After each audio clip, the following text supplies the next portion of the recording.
Dale Partridge says, if scripture says women cannot have authority over their home or church, why do some Christians believe women can have civil authority over all the homes and churches as a politician? First off, the civil authority should not have authority over the churches aside from just treating them like any other business. Like, that's part of separation of church and state that the Christians don't really seem to understand, is that, like, it's not just to protect non-Christians from being forced to do Christian things. It's also to protect Christians from being forced to do either non-Christian things or Christian things that they disagree with. Like, what if the state approved church actually thinks that women should be in power in the churches? Do you think Dale would be happy with that? Separation of church and state would prevent them from being able to force him to hire a woman pastor. If scriptures say women can't have authority over their home or church, why do you want them to have any authority at all? Look, here's the thing. Let's ignore the fact, okay, that there are some women that I just want to step on me, and that is a form of authority. Let's ignore that for a moment. In short, if that is a human being, I give zero flying fucks what their chromosomal alignment is. If they have a good idea, then we should listen to them. If that good idea is enough for them to be put in a position of leadership, then we should listen to them. The fact that there's a Vagupu there doesn't fucking change that. Yeah, but it does if you're a misogynist. Yeah, but I don't have to consider the opinions of misogynists. Yeah, fair enough.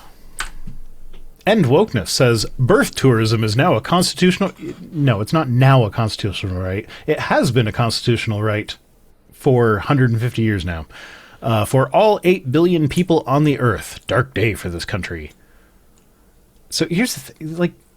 So birth tourism is a thing that happens. I'm not going to deny that, but it happened, like, it's estimated that it's something like 20,000 births per year happen that way, which is less than 1% of all births in the States.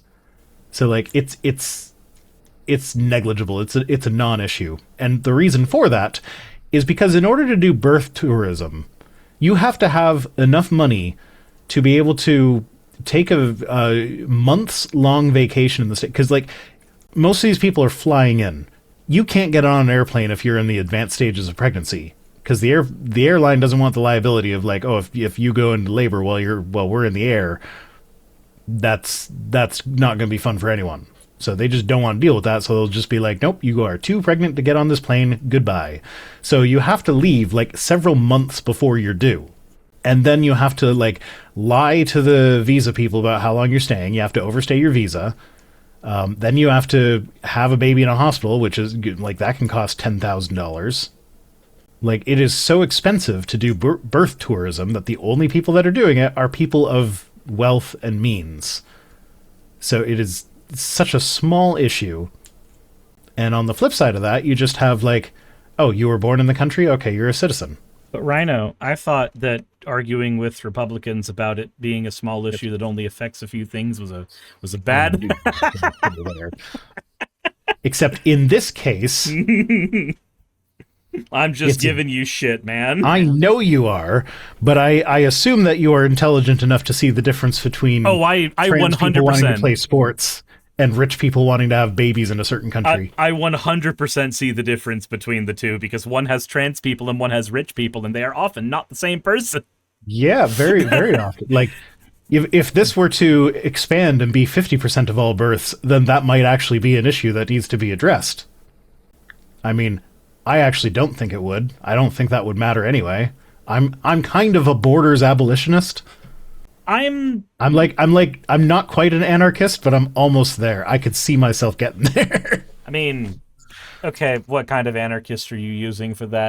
Not the no government kind of anarchist. Like, because, like, borders are arbitrary. I don't understand why it matters whether I am here. Like, what side of the river I'm on determines what rights I have as a human being. Mm-hmm. And I can't just go to the other side of the river if I want to. Like, I feel like people should be able to just go where they want to go and live where they want to live. And yes, I don't think there should be no checkpoints, because, like, it would be nice to stop, say, a murderer from fleeing the country. Well, also, like, we do censuses for so I'm not saying not to have a census. No. I'm using it as an example. Sorry, it's part of a foundation thing. So, Okay. If we agree that a census is useful even without borders, then we can likely also agree that a system for checking people through borders is also advisable, because that could be part and parcel to a census system, and it could help us avoid things like what you're talking about without necessarily having hard borders and citizenries and shit that are like, the fact that an autistic person can't get citizenry in New Zealand is fucking stupid to me. Yes, I agree. And anarchist maybe is the wrong word, because I am still in favor of having the checkpoint there. But, like, I just think that the answer should always be, yes, you can go through, unless there's, like, actually a criminal problem. You could still have the checkpoint in Anarchy, though. It depends on what... That's why I said which brand, because, you've got the... This runs into the stage where I stop caring about the labels, and it's just like, here's the things that I believe. I don't care what label that attaches to. That's entirely fair, and part of this could just be my brain, like, backsliding into Philosopher version of me, where I'm just like, well, yeah, but at its base, anarchy is just the argument that all hierarchies must justify themselves, and the follow-up statement, most hierarchies cannot justify themselves. Okay.